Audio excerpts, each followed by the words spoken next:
We're covering this vast winter storm set to impact over 200 million Americans this weekend.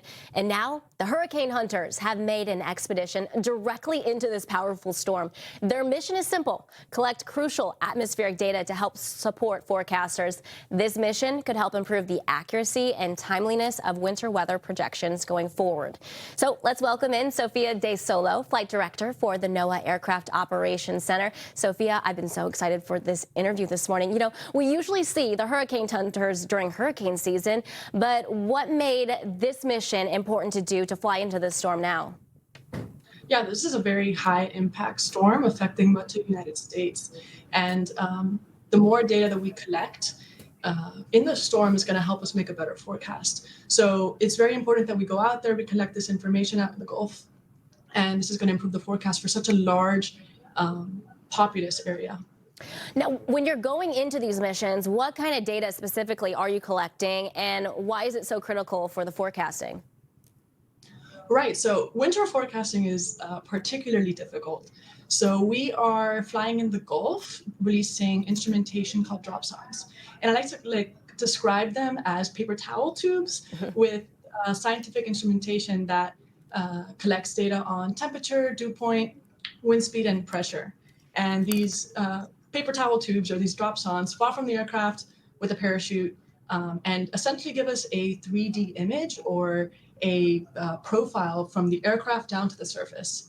And in particular, for these flights, the moisture profile is very important because this moisture is going to essentially translate into precipitation amounts or snow amounts or even ice amounts.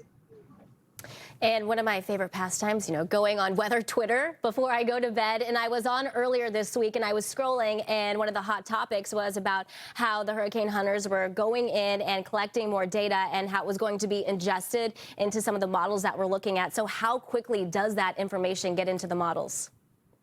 I am a scroller myself, so I'm with you there. But yeah, so our data is being collected. As I said, we drop these drop zones, and this data is being quality controlled in the aircraft by a meteorologist that we have on board. And this data is being sent out operationally to the forecasters as well as to the global models, and nearly real time. So this data is being pushed out almost instantaneously, just a couple minutes of delay.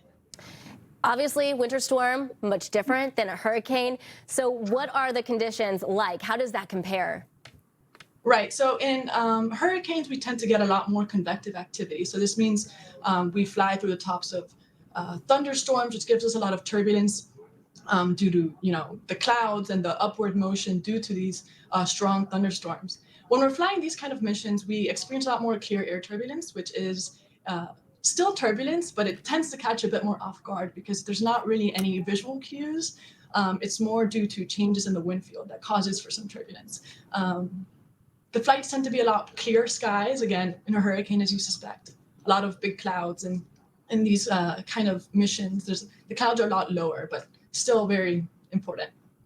You're going into these storms that are massive. What kind of mindset do you have to get into? What do some of these hurricane hunters, what kind of preparations do they have to take before these missions? In terms of mindset, it's understanding the impact of our mission. This data is very important. As mentioned, winter weather forecasting is very difficult, but it also has such big impacts like ice, can knock out power, snow, especially in the regions that this storm is going to hit. It's uncommon. So just mentally preparing and understanding the importance and the scale of this flight kind of is what I think about before these flights. But also, just typical preparations as we would for hurricanes. So we look at the weather, check the turbulence, and preparation starts hours before a mission. So these missions are about 4 hours for these missions in the Gulf, but we are getting ready 2 to 3 hours before. Well, we thank you for all the work that you're doing. It definitely helps us here at Fox Weather, help to hone in on our forecast. Sofia De Solo, flight director for NOAA's Aircraft Operations Center, thank you so much for joining us. Thank you so much.